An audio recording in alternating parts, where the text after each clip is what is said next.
7મી ઓક્ટોબરથી 15મી ઓક્ટોબર સુધી વિકાસ સપ્તાહ તરીકે કોર્પોરેશન, રાજ્ય સરકાર, કેન્દ્ર સરકાર ઉજવી રહ્યું છે. એ દરમિયાન અલગ અલગ કાર્યક્રમો કોર્પોરેશન દ્વારા આયોજિત કરવામાં આવ્યા છે. જેમાં ખાસ કરીને વાત કરીએ તો ગઈકાલે ભીમનાથ રોડ ઉપર સાંજે 6 કલાકે ઇન્ડેક્સ સી સાથે મળી અને વડોદરા કોર્પોરેશન દ્વારા એક ભવ્ય શોપિંગ ફેસ્ટિવલનું આયોજન કરવામાં આવ્યું છે. જેમાં ખાસ કરીને હસ્તકલાના કારીગરો દ્વારા હાથ બનાવટની વસ્તુઓ, સ્વદેશી વસ્તુઓ ના 100 કરતા વધુ સ્ટોલ ખોલવામાં આવ્યા છે અને આ કારીગરોને એક પ્લેટફોર્મ પૂરું પાડવા અને એમની રોજગારીમાં વધારો થાય તે માટેનો પ્રામાણિક પ્રયત્ન કોર્પોરેશન દ્વારા કરવામાં આવ્યો છે.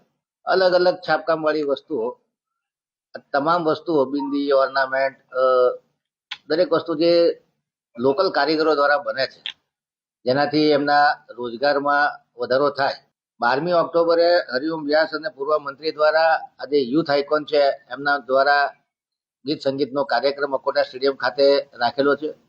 તમામ એનજીઓના મેમ્બરને આ ઇન્ડેક્સ સીના શોપિંગ ફેસ્ટિવલમાં સારો ફૂટફોલ થાય એ માટે લોકોને પ્રોત્સાહિત કરવા માટેનો ટાર્ગેટ આપવામાં આવ્યો. સાથે સાથે વોર્ડ નંબર 9, 13 અને 18 નવીન બનેલી વોર્ડ ઓફિસ એનું પણ લોકાર્પણ કરવામાં આવશે. 14મી ઓક્ટોબરે કમાટીબાગ ગેટ નંબર 2 પાસેથી વોકેથોનનું આયોજન કરેલું છે. એમાં પણ એનજીઓના લોકો મોટી સંખ્યામાં ઉપસ્થિત થાય.